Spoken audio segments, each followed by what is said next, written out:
Every year, 68 college basketball teams enter a sudden death scramble. It is a mathematically hostile environment designed to tear up predictive models and leave millions of brackets in ruins.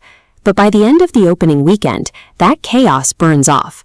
What looks like pure randomness on Thursday filters down into a highly structured mathematical dataset of 16 remaining pillars by Sunday night.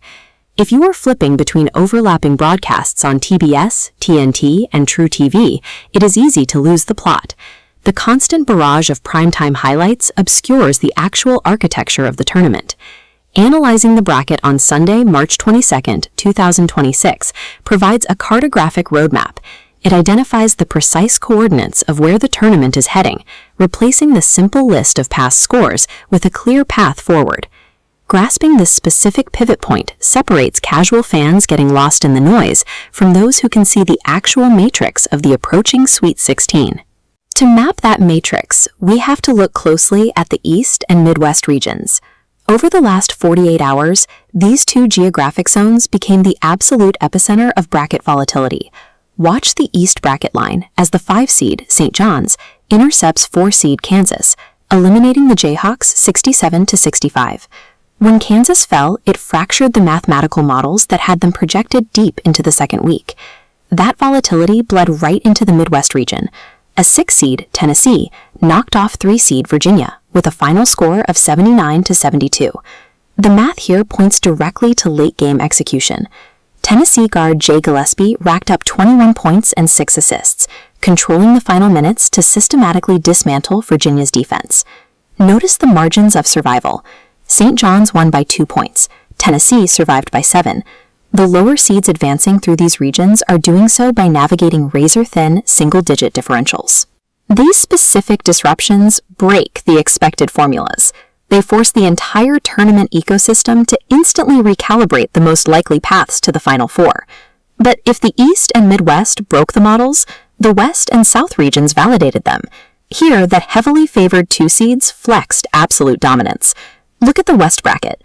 2-seed Purdue methodically dismantled 7-seed Miami, securing a 10-point, 79-69 victory.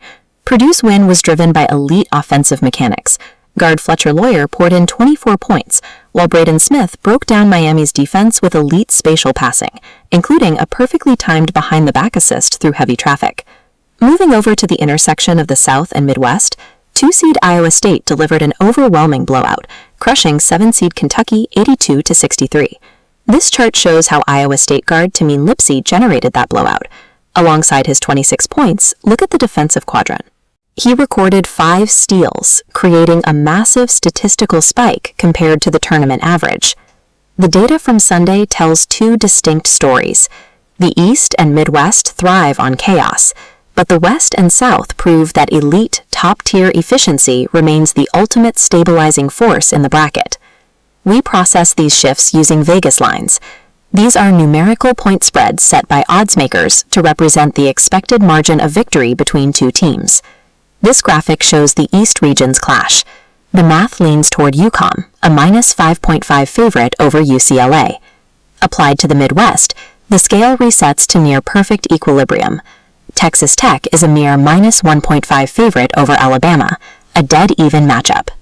Networks use these razor-thin point spreads to identify games with the highest potential for drama and audience retention. This statistical likelihood of a close finish is why the near-even Texas Tech and Alabama matchup occupies the high-value 9:45 p.m. slot on TBS. The television schedule is an engineered product. It is built entirely around maximizing the friction between mathematical favorites and the tightest potential upsets. At this stage, the tournament bracket is a heavily filtered sorting algorithm. The weak data points have been completely scrubbed from the board. The incoming Sweet 16 is an unavoidable collision between the surviving underdog disruptors and the proven top-seeded juggernauts.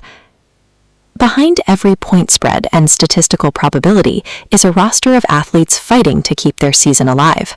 By tracking the specific score differentials and point spreads from the opening weekend, you can watch the upcoming broadcasts with a clear map of where the next wave of eliminations will likely strike. Grasping the architecture of the March 22nd bracket allows you to stop watching the upsets as a passive spectator and start analyzing the actual formula required to win the 2026 national championship.